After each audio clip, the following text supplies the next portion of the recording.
Hi there guys, welcome to Avid Secret Studio. My name is Gaurav and I'm joined by an awesome guest today who's going to be helping us talk through the business operations, studios, protools and a lot more cool stuff. Danielle, welcome as our first guest. Thank you. Excited to be here. I can't wait to have a conversation with you. You've done a lot in the industry and I think your voice means a lot, of course, as I always say. And I think just kind of going into just how studios work and how the business side of it work is so important because people just think you make records and put them out, and there's a lot more that goes behind the back end, Of right? course. As you know. So first of all, actually, could you give an introduction to yourself? Absolutely, happy to. So I am the director of studio operations for Electric Feel. We are primarily a management company, but we also have a publishing division and a studio division as well. So I head up the studio division. We have physical, real studios in Los Angeles. We have new studios opening in Miami. We do a lot of mobile, remote recordings, so setups from anywhere from backstage at a venue to a hotel room to clients' houses. And my role there is sometimes extends beyond just the studio management side of things. I do a lot of studio design work, setting up new studios for clients, a lot of brand partnership work, so pairing up the Electric Feel roster with audio brands that make sense for them, and creating content around that, things that make sense and create a synergy between creators and brands. So it's an exciting role. And some of the names that you guys have on the roster as well include obviously greats like Post Malone, Lewis Bell. You've got Billy Walsh. There's so many people. It's obviously very hard to run when it comes to like more smaller writers to producers who are trying to get out there to those who have really made it. And obviously you kind of have the back end for all of that, right? Right. Like you literally have to be the brains behind all of that. Right. Which is obviously challenging. So how was your relationship with kind of like each of these artists? Like, do you kind of like work really closely with one person and then kind of help with the other stuff, or is it just all over? I am very much involved across the whole entire roster and EF team. I think like at the root of what I do is providing a studio space for them to come into and create. So, at the most basic level, it's, making sure that they're set up with everything that they could possibly need, making sure that they're comfortable, anything that would go into helping a studio session be successful. And that goes from, our artists, Post Malone, 24K Golden, Ian Dior, Vori, to our producers, as you mentioned, Lewis Bell, Nick Mira, Blake Slatkin, Omer Fedi, and then all of our songwriters as well. So, and then I also manage a couple of engineers. So, I'm interacting with all of those parties, as well as with the A&R team at Electric Feel. They are usually the ones that are assembling the different writing sessions. And so I'm, sort of liaising with them to make sure that everything is, taken care of for them at the studio and scheduling things. And you do a lot of designing as well, right? And recently went to Lewis Bell's studio, and of course we saw the amazing design that you did in that studio. So thank you. The keyboards, honestly, like I've never been to a studio where there's like, was it 5 keyboards? There are 5, yes. 5, and they're all contact keyboards, I believe. They are all the Native Instruments complete controls. Oh my God, yeah, because it's just like, so good question actually. I should have asked him as well, but like, is that so he could be in any spot, or is that because he'll get 4 other writers in? Well, either or. Wow. He would normally sit in the middle and sometimes shift between the left and right side. So the desk that we designed, it's like a 3-wing sort of desk. I mean, I sketched this out on a sheet of paper and brainstormed it with our chief engineer from Electric Feel, and like really approached it, in a way of like specific to Lewis Bell and his workflow, because it is very specific, as I'm sure you saw. So so it has these 3 wings, and he has different workstations, so he can kind of like shift between like middle, left, or right, and then there's a producer desk in the back where he can have other producers or artists working. But each station sort of has a keyboard tray that comes out. Remarkable. When I saw that, I was just like literally wow, this is like a producer's heaven right now. Yeah. This room. And then obviously then you're out looking as well. It's beautiful. So like the vibe is just really, really, really like top notch. Thank you. Thank you. Definitely love that. And also then, did you have a part of a lot of other studios, part of the roster? Like, did you kind of do a lot of the design work for majority of them? Or so we've done some minor renovations at Electric Feel Sunset in LA. But a bigger one is in the works, so stay tuned for that. Nice. We're currently in the design process of our Electric Feel Miami studios, which are going to be absolutely amazing, next level when they do open. So I'm working very closely with a few different teams on that: interior design, acoustics, and an architect as well on that. But so that's a very complicated and exciting project that I'm working on. And then as far as clients, Louis Bell, who you saw his room, that project probably took about a year from design to finish. So that was, one that I'm extremely proud of. And then we've also recently done studios for 24K Golden and Ian Dior, their personal home studios, which were less like full build outs, but more just going in, figuring out what they need in terms of equipment and setup, doing like all of the integration. Our chief engineer does all of that, all of the wiring, custom wiring. They're amazing. And then treatment, furniture, colors, lights, all of that stuff. So obviously I've noticed a lot of studios, I mean Electric Feel too, the vibe is in the lighting as well, right? It's so important. So in the lighting. And it's just like literally, even when I went to Lou's, he was like, oh, the lights are going to be more like vibey, where you can change them on your phone. I was like, wow, this is like a real thing. Yeah. But it's true that like I love having like colors and of course like purple, blue, just feels like you're more in the zone. Absolutely. Whereas if you just have bright lights on, you're kind of like, just absolutely. Okay now. And you can change the mood like in so many different ways just from lights alone. Like you really don't need much if you have the ability to sort of, create all these different moods with the lights. It would be good to like, I remember going to this, immersive audio is now huge, as we've spoken before about it, but there's like immersive rooms that you go to where you change the light, or you could like press jungle or something, and then the whole light changed. It sends out mist and smells, and you could do that to like studios. And I was like, just imagine that, like just an artist there, just kind of just press a button and the whole like thing just changes for them. It's so crazy. I mean, and it's interesting too, because I think any sort of sensory experience that you have, or any like change in any sort of sensory medium, I think like has an impact on what you're creating, you know? And so like just studios in general, I mean, I think some of the reason like some studios are so unique and have, been open for decades and decades is because they have something special about them. Whether it's like the colors, the materials, the furniture, the way it smells, the way it's lit. I think it all like really affects your creative energy in the room. And so I think that's why, certain artists or producers or music creators prefer certain studios over others. It's where they feel home at and like what draws them into that, As you're saying that, it really does. Now I'm starting to get kind of, your role is very heavily involved to make sure the artist is comfortable where they are. Absolutely. Right? Like, and how, now I'm thinking like, wow, I can just imagine like does it get tough at sometimes? Obviously, because that person might not like that studio, but it's the only choice they've got. Or I mean, do you ever get to that bit? I definitely have certain clients that prefer a certain room. Right.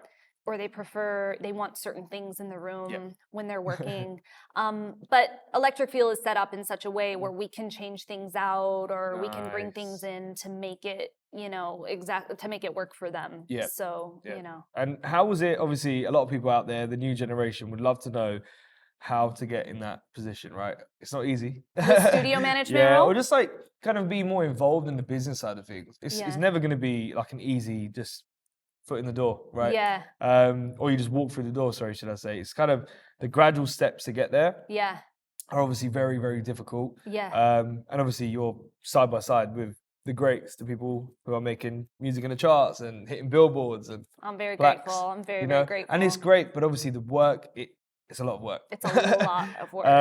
So kind of like, what advice would you give to someone new, starting out, they're going to college or university or school? Obviously, because I'm from London, we say university. Yeah. But like, what would you kind of say to someone new starting out? Like how to get there? Like my advice, honestly, like the best advice I could give is to have an attitude of like no job is too small. Wow. Or no job is, something that you can't do. If you don't know how to do something, figure out how to do it. Like maintaining this attitude of like, I'm a jack of all trades, like I will do whatever it takes. Wow. And also just, I think, patience, because that's another thing too. I think some candidates come in and think that it happens so much faster than it really does, especially in the studio world. I mean, we've come a long way to how studios were traditionally run. I mean, I come from, some very sort of iconic studios that have been around since the 60s and 70s. Oh, wow. And, it wasn't that long ago where, the path from runner to assistant engineer to engineer was like a really long path. Like, I mean,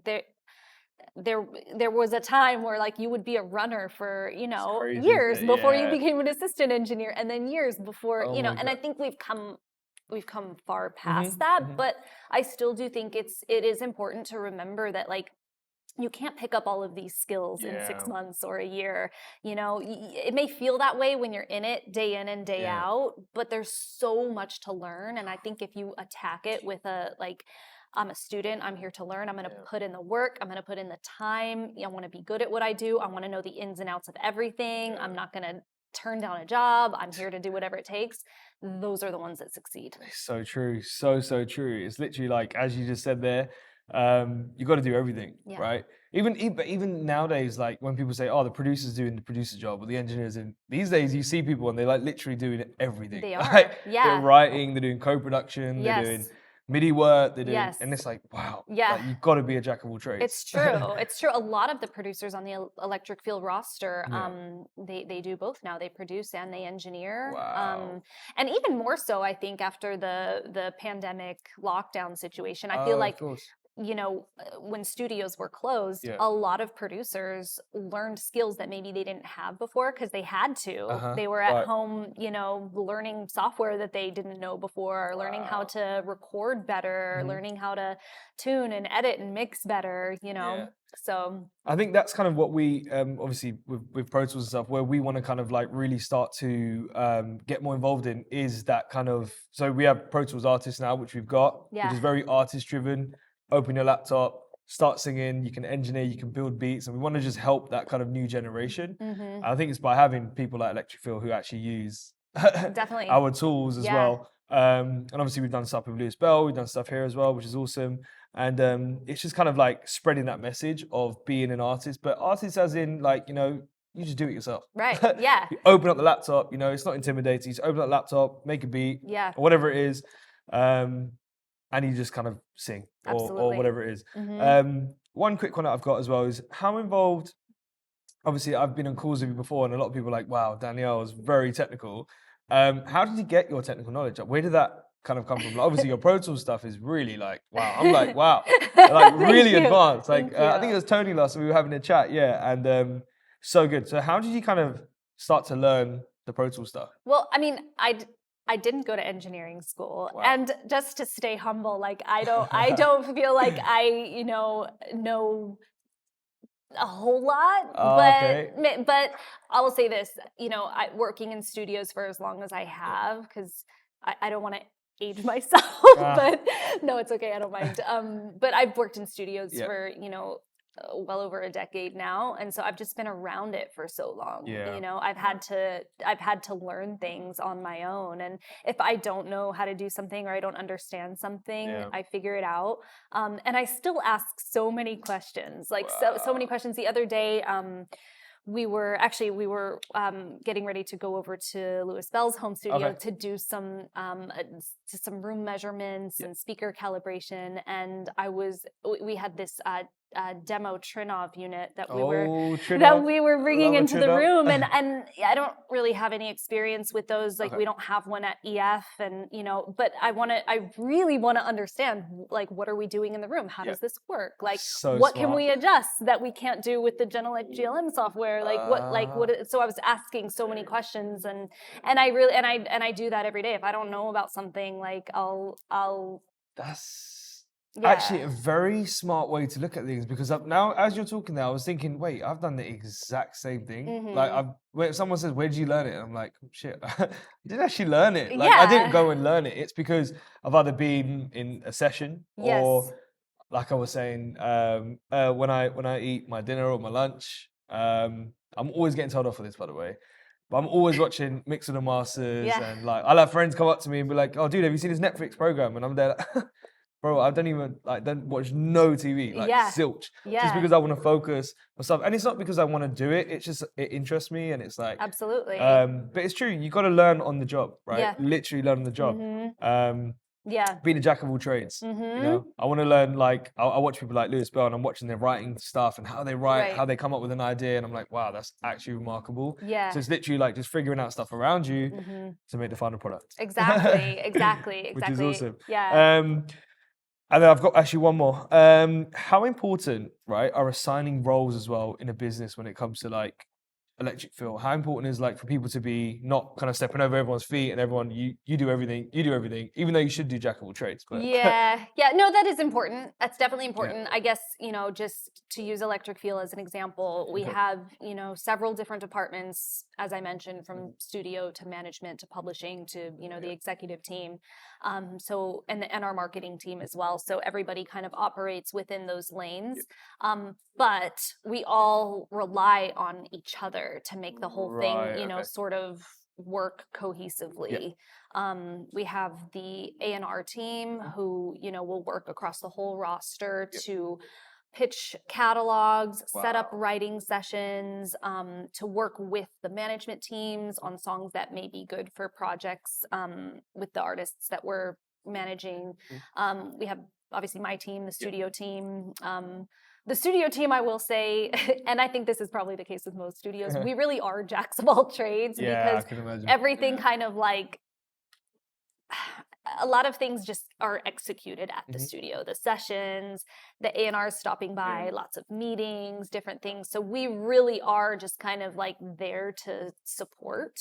And I just really want to take a second to give them like so much credit, because I will say, like, studio personnel are not always the first ones to get credit. Oh, of course. But the amount of work that they do behind the scenes to make a project what it is tremendous. I mean, it truly is. And I'm so thankful every day for my amazing studio staff. They're wonderful. And also it's the hours that there's no 9 to 5, there's no I mean, there are sessions that go for over 24 hours sometimes, and the studio staff are there before anyone arrives, and they're the last to leave usually. So I have to give them credit, and it's been the case at every studio I've worked at. They really, really, really put blood, sweat, and tears into what they do. So I just have to give them a little credit. Amazing. No, 100%. I totally agree. So much, like, there's so much power and brains and hours that go into like an artist.